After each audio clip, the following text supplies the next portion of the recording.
My mother-in-law told my husband, choose me or that woman.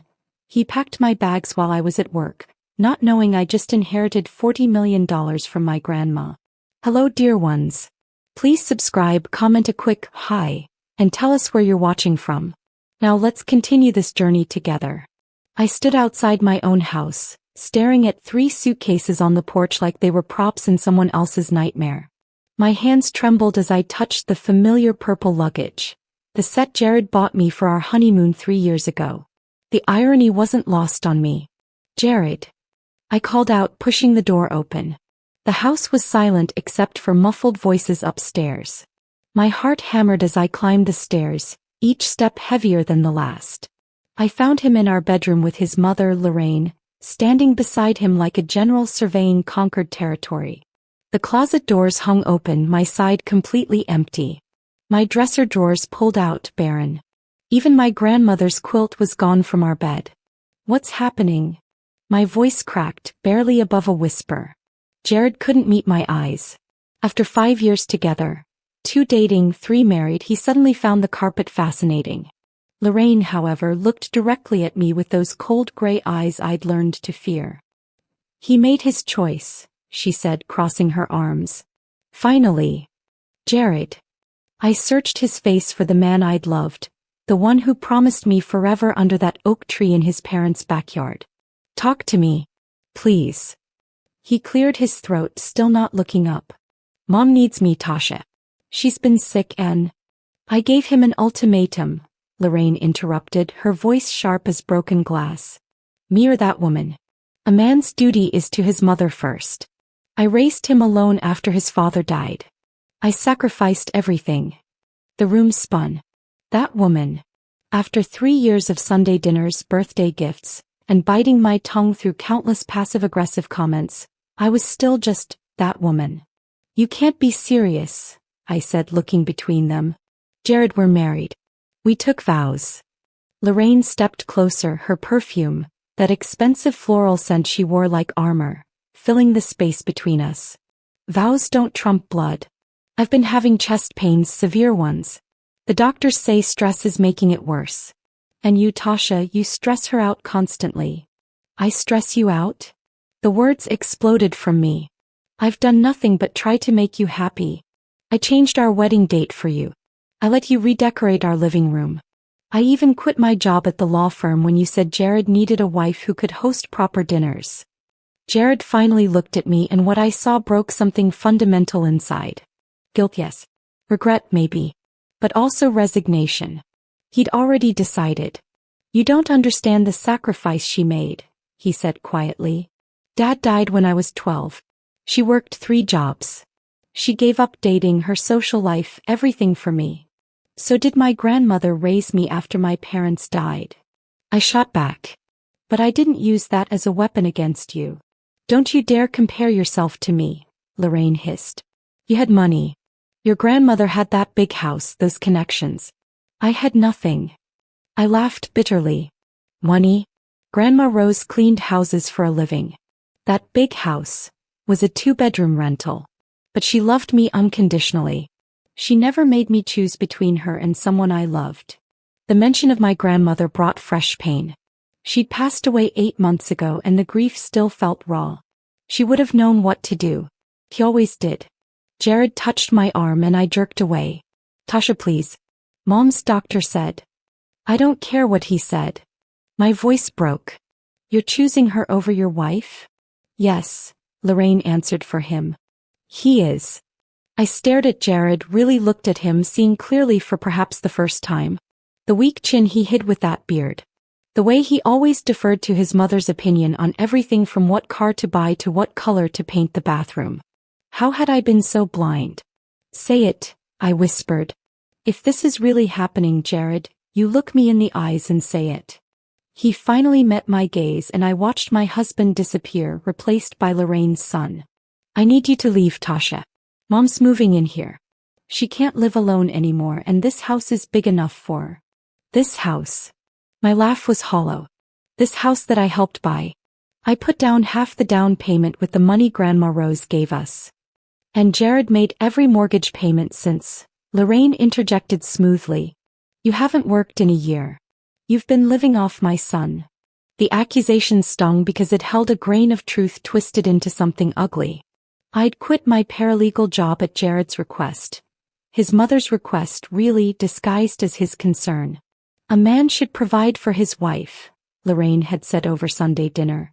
It's embarrassing when people ask what you do, Jared, and have to explain your wife works longer hours than you. I'd resisted at first.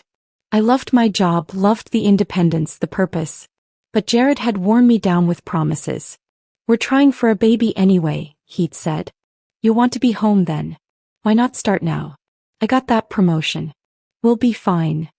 Fool that I was, I'd believed him. Believed in us. I want a divorce, I said, surprised by how steady my voice sounded. Lorraine smiled. Actually smiled. Jared's lawyer already drew up the papers. You'll sign them, leave quietly, and we can all move forward. I grabbed the suitcases and threw them in my car, a 10-year-old Honda that Jared always criticized. When are you getting a decent car? He'd say. It reflects on me. Now I was grateful for that old reliable Honda. At least it was completely mine. I drove to my best friend Keisha's apartment across town, my vision blurring with tears. She took one look at me and pulled me inside. He chose her, I said, and saying it out loud made it real. The tears came then, ugly and raw. Keisha held me while I shattered. Later, after the crying subsided into hiccups, we sat on her couch with ice cream neither of us was eating. I should have seen this coming, I said. The signs were all there. Don't you dare blame yourself, Keisha said fiercely. She'd never liked Jared, though she'd been supportive for my sake. That man is a coward and his mother is a manipulative witch. I told her everything, the empty closet, the packed bags, Lorraine's cold smile. She looked so satisfied, Kay. Like she'd won some game I didn't even know we were playing. My phone buzzed. A text from Jared. Please don't make this harder than it has to be. Sign the papers. Mom's lawyer says we can have this done quickly. Mom's lawyer, I read aloud. Not even our lawyer. Her lawyer. Keisha grabbed my phone. You need your own lawyer. Tomorrow we're finding you the best divorce attorney in the city. And Tasha. He squeezed my hand. You're going to be okay. Better than okay. You're free of those toxic people. But I didn't feel free. I felt hollowed out, like someone had scooped out everything essential and left just a shell. I couldn't sleep that night. At 3 a.m. I sat at Keisha's kitchen table, scrolling through wedding photos on my phone. There was Jared smiling at me like I was his whole world. There was Lorraine in the front row, her expression tight. How had I missed the warning signs? My email pinged. A message from a law firm I didn't recognize. Subject: Estate of Rosemarie Thompson, urgent. My grandmother's full name. My heart lurched. I opened it with shaking hands. The lawyer, Mr. Patterson, requested an immediate meeting regarding my grandmother's estate. Time-sensitive matters require your attention, he wrote. Please call first thing Monday morning. Monday was 3 days away. I'd been to the will reading 8 months ago, a small, sad affair. Grandma Rose had left me her jewelry, some savings bonds, and her blessing. Nothing that warranted an urgent meeting now. Unless my grandmother's words came back to me, something she'd said a week before the stroke that killed her. We'd been sorting through her attic and she'd paused, holding an old photo of herself as a young woman. Tasha, baby, I need to tell you something important. But then Jared had called, insisting I come home for dinner with his mother. Don't keep her waiting, he'd said. I'd left, promising Grandma Rose we'd talk later. We never did. I stared at the email, a strange feeling building in my chest. Grandma Rose had always been full of surprises. She'd worked as a housekeeper, yes, but she'd been brilliant with money. I pay attention, she'd say. I listen. Rich people talk freely around the help, and I learned. Could there be more to her estate than I'd known? The question kept me awake until dawn painted Keisha's kitchen window gold. Monday morning I sat in Mr. Patterson's office, a sleek space overlooking the city. He was an older black man with kind eyes and an expensive suit that spoke of serious success. Miss Thompson, he began, sliding a folder across his mahogany desk. I apologize for the delay in contacting you. Your grandmother had very specific instructions about when certain information could be revealed.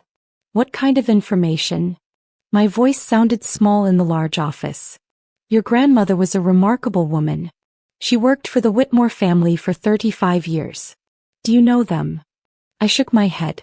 Grandma Rose had rarely discussed her employers. The Whitmores made their fortune in real estate and investments. Mrs. Eleanor Whitmore and your grandmother became close friends over the years, unusual for that time and those circumstances. He paused, watching me carefully. When Mrs. Whitmore died 15 years ago, she left your grandmother a substantial sum in gratitude for decades of loyalty and friendship. $5 million. The room tilted. $5 million. Your grandmother was a financial genius, Miss Thompson. She invested wisely, lived modestly, and that $5 million became something far more substantial. She wanted you to inherit only after you'd lived your own life, made your own choices, understood the value of work and struggle. He opened the folder. As of today, the estate is worth $40,300,000. I couldn't breathe. The numbers on the page blurred. $40 million. $40 million.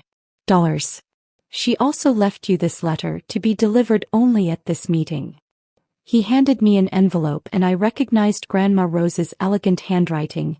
To my Tasha when you need me most. My hands trembled as I opened the envelope. Grandma Rose's handwriting. The same script that had labeled my school lunch bags and signed my permission slips, filled the page. My dearest Tasha. Asterisk, if you're reading this, Mr. Patterson has judged the time is right. That likely means you're facing something difficult. I wish I could be there, but since I can't, let my words guide you. Asterisk. Asterisk, I never told you about the money because I needed you to know your worth wasn't tied to it. You had to build your own strength, your own identity, your own life. Money can be a test of character, baby girl, both for who has it and who wants it. Asterisk. Asterisk, by now, you know about the $40 million. Yes, 40. I've been investing since Eleanor Whitmore's gift, learning, growing it. This is your inheritance, but more importantly, it's your freedom. Freedom to choose who you want to be, who you want to love, what you want to do. Asterisk. Asterisk, don't let anyone make you small. Don't let anyone's opinion of you become your opinion of yourself. You are brilliant, kind, and strong. Everything I prayed you'd become when your parents left us too soon. Asterisk. Asterisk, trust yourself. Trust your instincts. And remember, people show you who they are. Believe them. Asterisk. Asterisk, I love you to the moon and back, my sweet girl. Now go live the life you deserve. Asterisk. Forever yours, Grandma Rose. I sat in that office and cried, not sad tears this time, but something else. Relief. Validation. The bone-deep knowledge that I'd been loved so profoundly that even death couldn't stop my grandmother from protecting me. She knew, I whispered. Somehow she knew I'd need this. Mr. Patterson smiled gently. Rose was remarkably perceptive. She updated her instructions 6 months before she passed. She said, when my Tasha comes to you looking broken, that's when she needs to know she's actually whole. I left Mr. Patterson's office with a new bank account, a new perspective, and a burning need for revenge. No, not revenge. Justice. Dignity. The chance to show Jared and Lorraine exactly what they'd thrown away. Keisha screamed when I told her. Actually screamed right there in her living room. 40 million? Girl, your grandma was a secret mogul. She was so much more than I knew, I said, still processing. All those years, living simply, working hard, investing quietly. She played the long game. So what are you going to do? Keisha's eyes gleamed. Please tell me you're going to make them suffer. I thought about it.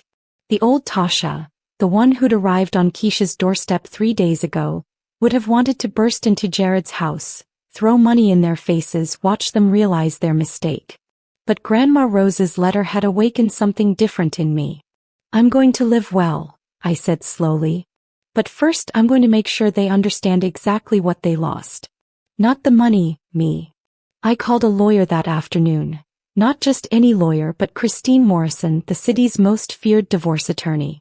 Her consultation fee alone was $5,000. I booked it without hesitation.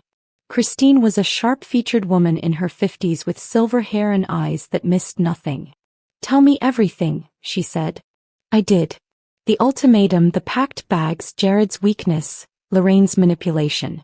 When I finished, Christine leaned back in her chair, a slow smile spreading across her face.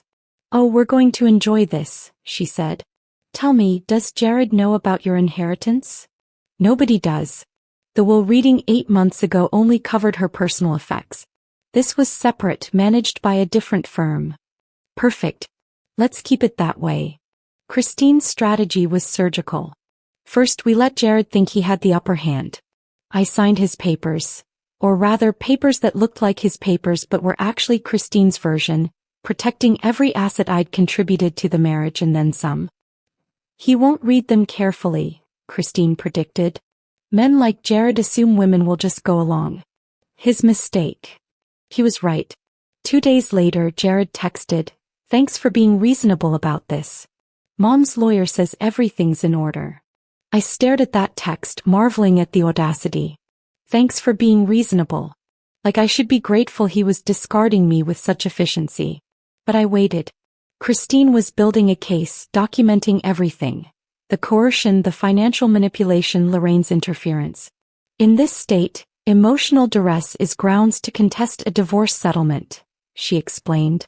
"We're going to prove he forced you out under false pretenses while you were grieving your grandmother." The real confrontation came 3 weeks later. Christine had arranged a mediation meeting, standard procedure. Jared arrived with Lorraine and their lawyer, a nervous-looking man who clearly wasn't prepared for Christine Morrison. Jared looked shocked when he saw me walk in with Christine. "I thought we already settled this," he said. "You thought wrong," Christine replied smoothly. "My client was coerced into leaving her marital home under emotional duress. We're here to discuss the real settlement." Lorraine's face went pale. "We had an agreement. You had papers signed under duress by a grieving woman whose husband chose his mother over his wife," Christine said coldly. "Those papers are worth nothing. Let's discuss what Tasha actually deserves." I watched Jared squirm, and for the first time since this nightmare began, I felt powerful. The mediation lasted 4 hours. Christine systematically destroyed every assumption Jared and Lorraine had made. The house I'd helped purchase? I was entitled to half its value. The furniture? I had receipts for 60% of it. My career sacrifice? That required compensation. "Your client quit her job at your request," Christine told their lawyer, sliding over documentation. Text messages, emails, all suggesting Mr. Williams and his mother pressured Ms. Thompson to leave her career. In this state, that's considered economic coercion. Jared's face grew redder with each revelation. "This is ridiculous. Tasha agreed to everything. Because you made her think she had no choice." I finally spoke, my voice strong. "You and your mother systematically isolated me, made me financially dependent, then discarded me the moment I wasn't useful anymore." Lorraine stood abruptly. "How dare you? After everything we—" "Sit down, Mrs. Williams," Christine's voice cut like ice. "Your interference in your son's marriage is well documented. The chest pains? We have medical records showing you've claimed various ailments whenever Jared's attention strayed from you. Your own doctor noted possible factitious disorder in your file." The color drained from Lorraine's face. Jared looked at his mother with dawning horror. "Mom, you lied about being sick." The stress was real." Lorraine stammered. "She was taking you away from me. I'm your son, not your husband." Jared exploded. Something in him finally cracked. "Dad's been dead for 20 years. 20 years, and you've never let me have a life." I watched the unraveling with strange detachment. Part of me had loved this man. That part ached watching him realize what his mother had done. But a larger part, the part Grandma Rose had nurtured, knew I deserved so much more. The mediation ended with Jared agreeing to Christine's terms. He'd keep the house but pay me $200,000 for my equity and lost career opportunities. It was fair, and more importantly, it was final. As we gathered our papers to leave, Lorraine grabbed my arm. "You're destroying my family," she hissed. I looked at her hand on my arm, then directly into her eyes. You destroyed your family, Lorraine. You raised a man so afraid of disappointing you that he couldn't be a real partner to anyone. You've been playing house with your son because you couldn't move on from your husband's death. That's not love. That's possession. She slapped me. The sound echoed in the conference room. Christine immediately stepped between us, her phone already recording. Assault. Perfect. That'll look wonderful in our restraining order application. Jared pulled his mother back, looking devastated. For a moment I almost felt sorry for him. Almost. Tasha, wait, he called as I headed for the door. I'm sorry. I'm so sorry. I was trying to keep everyone happy and I made a mistake. I turned back. You didn't make a mistake, Jared. You made a choice. You chose someone who manipulated you over someone who loved you. You chose comfort over courage. And you know what? I'm grateful. Grateful. He looked bewildered. My grandmother used to say people show you who they are. You showed me exactly who you are, Jared. You saved me years of disappointment. Years of wondering why I was never quite enough, never quite as important as your mother's feelings. You set me free. I walked out with Christine, leaving them in that conference room with their dysfunction and regrets. You handled that beautifully, Christine said in the elevator. I had a good teacher, I replied, thinking of Grandma Rose. 3 months later I sat in my new apartment, a penthouse overlooking the city with floor-to-ceiling windows and space that felt like freedom. I'd furnished it carefully, each piece chosen because I loved it, not because it matched someone else's vision. Keisha was there, naturally helping me hang artwork. Have you decided what you're going to do with the money? She asked. I'd been thinking about that since Mr. Patterson's office. I'm starting a foundation, I said. For women leaving difficult marriages or relationships. Legal fees, housing assistance, career counseling. Everything I needed but had to fight for. Grandma Rose would love that, Keisha said softly. I'd also done something else, something that felt right. I'd tracked down Mrs. Whitmore's surviving family and given them $1 million. Your mother changed my grandmother's life, I'd told the confused but grateful daughter. This is paying that forward. My phone rang. Mr. Patterson. Miss Thompson, I thought you'd want to know. Jared Williams attempted to contest the divorce settlement, claiming he didn't know about your inheritance. My heart sank. Can he do that? He tried. His lawyer argued you'd withheld material information. But here's where your grandmother's planning becomes brilliant. The inheritance wasn't yours until after the divorce was filed. You literally couldn't have disclosed it because you didn't have legal access to it yet. The timing was Rose's final gift to you. I laughed through sudden tears. She really did think of everything. She loved you very much, Mr. Patterson said gently. And she was right about you. You're using this money exactly as she hoped, to build something meaningful. That night I stood at my windows looking out at the city lights. Somewhere out there, Jared was probably arguing with Lorraine about money or blame or all the ways I'd wronged them. But I wasn't thinking about them anymore. 6 months after the divorce was finalized, the Rose Marie Thompson Foundation officially opened its doors. We'd helped 37 women in our first month alone. Legal fees, temporary housing, job training, therapy.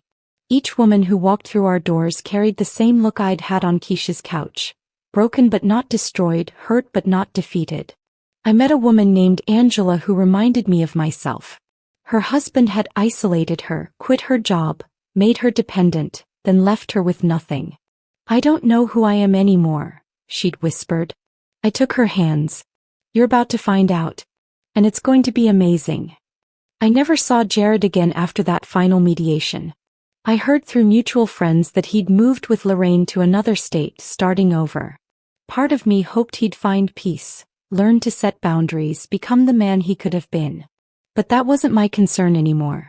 Keisha and I were at the foundation's office when my phone buzzed. A message from an unknown number.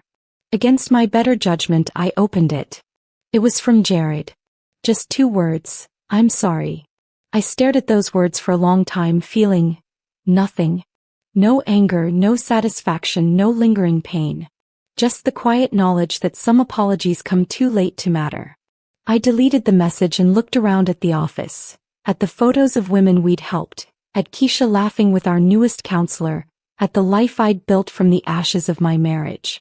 Grandma Rose's portrait hung on the wall, her slight smile seeming to say, "I told you so, baby girl." "You ready?" Keisha called. "That interview with the news station is in an hour.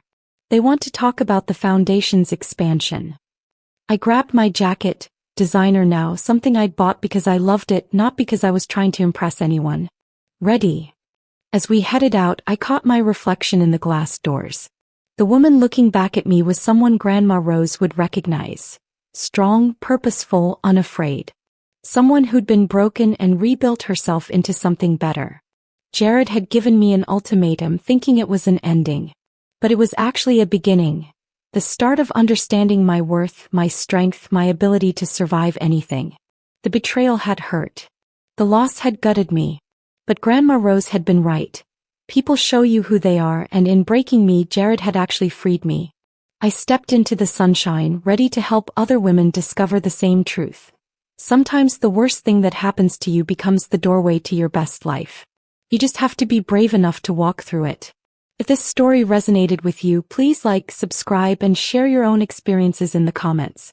Remember, you're never trapped and your worth isn't defined by anyone who can't see it. Stay strong and don't forget to hit that notification bell for more empowering stories.